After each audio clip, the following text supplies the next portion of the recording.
particular book tour. Now, we played that clip from Al Sharpton in the last segment. He was saying that we need to fight to have the police controlled by the federal government. How do you feel about that? I don't think that that's the case. I believe that policing should come from us as a people, not from some one body or one person determining how our police our communities.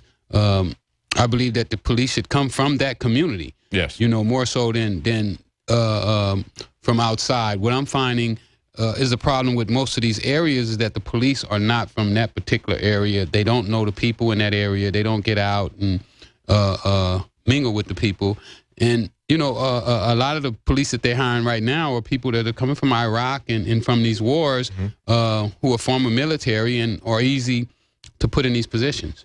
And the way that they're training them with the shoot first, no hesitation target. So we see targets coming up. And, of course, they're not black people necessarily on these targets. They had pictures of a white kid, a white pregnant lady, a white elderly person. I mean, this is not about the racism paradigm that Al Sharpton wants to make it about. It's really about respecting people as individuals. And I think you hit the nail on the head when you said it has to be part of the community. Absolutely. Think back about our history. You know, we always talk about the dangers of a standing army. And, of course, the founders had talked about that.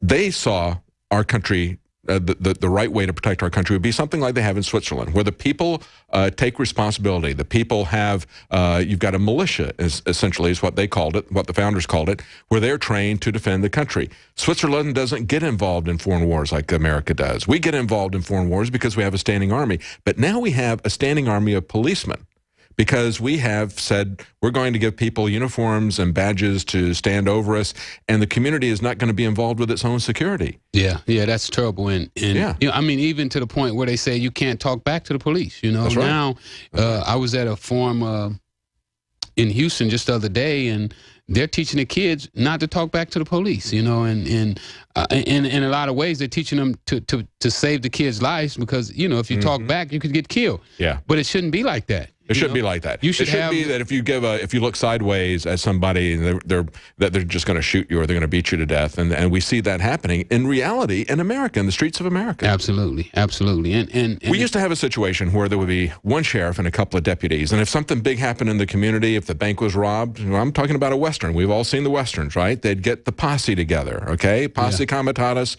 was the power of the community. Absolutely. Okay? You saw the same sort of thing with the Black Panthers in the early days, the old Black Panthers, where they would patrol that particular area. We saw the same thing with some police in New York. There was a whistleblower, Adrian Schoolcraft. When he was blowing the whistle and the police, as punishment, they would put him walking a beat. And he said, that's what I want to do. I get to know the people in the community. Yeah, you can't start just a standard and think that this standard is going to work for every place in this country, because this country is so diverse. I mean, yes.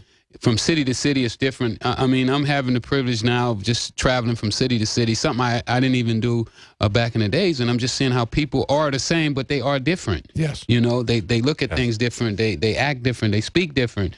So when we try to solve everything outside of in Washington, what we do is we remove government very distant from the community. So if we were to follow Al Sharpton's recommendations, you wouldn't have more community involvement. You would have less. It would be dictated to you by people that are thousands of miles away, as you point out. Very different as you travel the country with your book tour. And let's talk about that. But just to say that when you centralize everything, you also centralize the opportunity for corruption. You can have corrupt individual governments, but not have that. Your book tour, you're going now to Killeen, Texas. Where are you going to be? Yeah, I'll be in Killeen, Texas, the 8th. I'm not sure the bookstore, but you can go to my Instagram, my Twitter, and it'll be posted on there. That's Freeway Ricky. So you can go to Instagram or Twitter, Freeway Ricky. Also go to freewayrick.com. IamTheRealRickRoss.com. Thank you for joining us. Thank you for having me. Great to have I enjoyed you. myself. All right.